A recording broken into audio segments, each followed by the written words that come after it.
Jadi aku masih ngerasain mual muntah, sedangkan ini umur kehamilan 7 bulan. Bidannya bilang waktu itu, ini kayak kehamilan 5 bulan.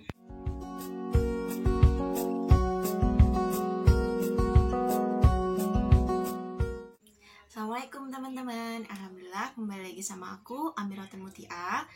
Di video kali ini aku akan bercerita tentang kehamilan pertama aku, yaitu di trimester kedua dan trimester ketiga. Jangan lupa buat teman-teman yang belum lihat cerita aku di trimester pertama, bisa lihat di channel aku. Mengalami pendarahan banyak banget. Langsung saja aku bercerita tentang kehamilanku di trimester kedua.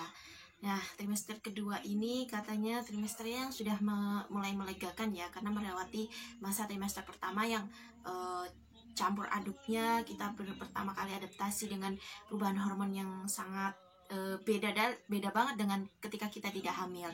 Nah, di trimester kedua ini aku, karena kemarin terakhir di trimester ketiga akhir itu aku mengalami pendarahan. Nah, di trimester kedua aku setelah pendarahan itu langsung flek. Jadi setelah pendarahan itu nggak langsung bersih, aku nggak pendarahan sama sekali gitu, nggak, tapi aku flek selama sebulan lebih lah. Jadi sebulan lebih itu aku flek. Sebenarnya sama dokter nggak diminta untuk bed rest, tapi aku benar-benar mengurangi aktivitas aku. Jadi aku nggak terlalu banyak beraktivitas. Kenapa?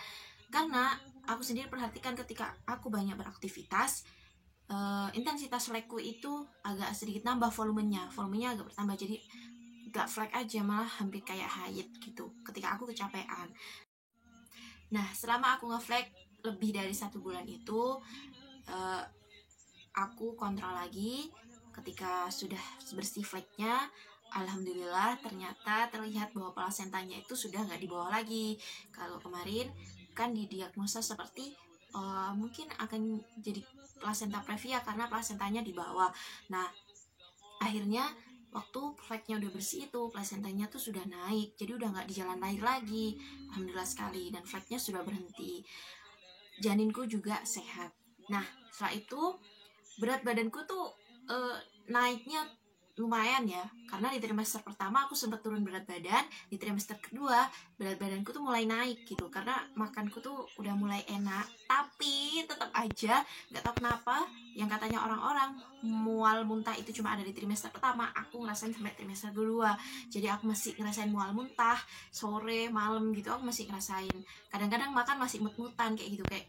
Nah, di trimester kedua ini aku sering banget minta makanan yang kayak pedes, yang pedes atau enggak yang panas, kayak biar apa ya, aku tuh selera makan gitu, atau enggak aku tuh semangat makan, karena kayak butuh yang seger-seger gitu. Nah, itu di trimester kedua. Kemudian kita masuk ke trimester ketiga. Di trimester ketiga alhamdulillah semuanya masih sehat kayak gitu, semuanya masih sehat. Aku cek ke dokter juga masih sehat. Masuk trimester ketiga, bulan ke-7 aku cek ke bidan, ternyata aku disarankan untuk ke dokter. Ya emang biasanya juga ke dokter, cuma waktu itu aku lagi pengen ke bidan, ternyata sama bidan disarankan buat ke dokter. Waktu itu dikasih pesan, karena ini ketika diraba janinnya terasa kayak kecil, sedangkan ini umur kehamilan 7 bulan. Bidannya bilang waktu itu, ini kayak kehamilan 5 bulan. Coba dicek ke dokter untuk USG apakah benar berat badan janinnya itu kecil. Kalau memang kecil, jadi kita bisa siasati secepat mungkin sebelum lahir kayak gitu. Akhirnya aku ke dokter di kehamilan 7 bulan itu. Nah, ya kehamilan 7 bulan itu ternyata memang benar. Jadi berat badan janin aku tuh kecil waktu 7 bulan itu. Sama dokter aku tanya, terus gimana biar berat badannya naik? Padahal waktu itu berat badanku tuh naiknya banyak, 4 kilo, 2 kilo gitu. Setiap bulannya tuh pasti nambah gitu, meskipun cuma 2 kilo.